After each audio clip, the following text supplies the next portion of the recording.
Hello everyone and welcome to week 2. I'm sorry for this being late, but happy holidays. We are going to discuss the article The Politics of Vulnerability in the Influencer Economy by Brooke Aaron Duffy, Anulia Nonye, and Megan Sawi. Hope I'm saying all of those names.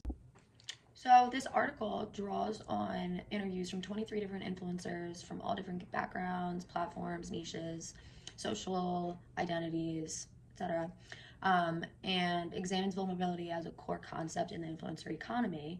And vulnerability is defined as sharing personal struggles or emotions, which helps influencers appear more authentic and relatable, which is what we all really want to our core as an audience, and it helps build trust with these audiences. However, vulnerability comes with its risks.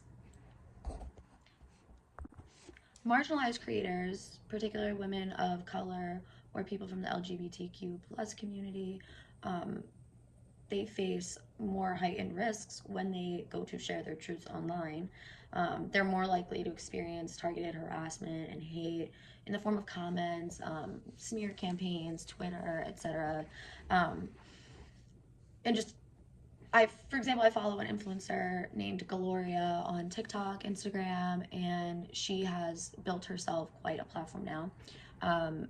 But she is an advocate for dark-skinned women in the makeup community and the beauty industry, and she faces backlash every day when trying to advocate for a more inclusive beauty community, because so many brands still to this day don't have complexion products deep enough for every woman. They just don't. And or anyone who wants to use makeup products. And so in turn, being vulnerable and expressing discomfort in the community just still allows for hate. And it's just, while she's creating an inclusive space, this openness creates a target for criticism.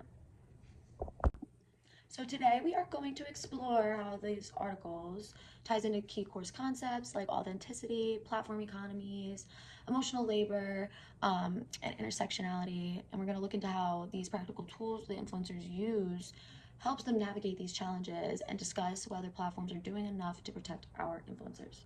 I want to finish off summarizing it by just saying how this article really challenges the idea that being an influencer is just posing for photos about content creating, but shows how it is a demanding job in an unforgiving economy where I saw something as well today in a podcast. I believe it was, I want to say it was Jake Shane's podcast therapist with Phineas, but I believe he was saying something about his audience is like his boss, and that rings true for all influencers, I want to say, because you're being vulnerable to your boss essentially, and these people drive your likes and your comments and your views, which is what helps your engagement, which helps get paid and recognized, etc. And so it just frames how much harder the job can be, especially for certain communities on these platforms that don't allow always the greatest support for them. We also wanted to hit on how the theme of platforms as amplifiers and gatekeepers, because they prioritize metrics in the sense that they promote content that sparks emotional reactions, whether that's happiness, sadness, anger, so including negative ones. And I think that people do acknowledge that there are certain platforms like Instagram, TikTok, Twitter, where you can now filter through comments and block specific keywords or turn off your comments entirely, which can help, but then it leads to more discourse of, is this person turning off their comments for a reason? Why aren't they're blocking these words? Why are they blocking these words? And so are these features really enough to protect creators, or like, can we do more there? I think that also when we look sometimes as outsiders we see sometimes an influencer will be like, I'm taking mental health breaks from social media, and they get backlash again for taking a mental health break when this is their chosen job. And I do think that most of us would agree that mental health days are needed in our regular jobs, whatever that may be, and that ranges for everyone. And so I wonder as well if that risk can be looked at a little bit differently, or that metric can be looked at a little bit differently in a way on platforms to allow for that, because that's where the risk lies, is that influencers don't want to leave the platforms for a little while because they risk losing an ad deal or a campaign if they don't post on time, because maybe somebody died or they just literally cannot deal with that in that moment. And all of it just needs to be looked at a little bit deeper. Now, into connection with some of our other readings, the branding, The Authentic Self by Erin Brooke Duffy, and The Rise of Influencers and Influencer Marketing by Seville Yesaloglu. I hope I said that right.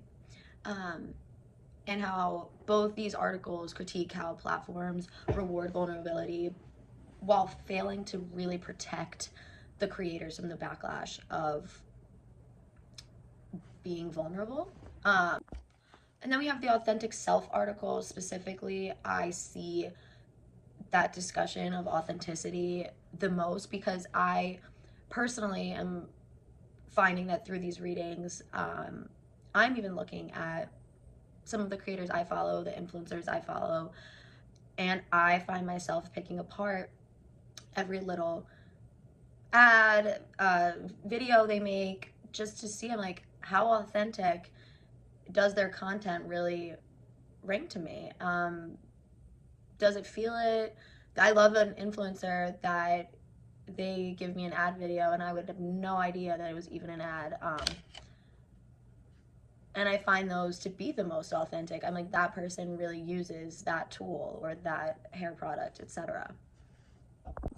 Okay, so some discussion questions I have, and you can honestly answer any of them, all of them, one, however you feel. Do you think that influencers use vulnerability because they want to, or they feel like they have to? Especially, in this day and age of apology videos, from YouTube to TikTok to Instagram Reels to our novel in the Notes app, etc. How does that impact authenticity?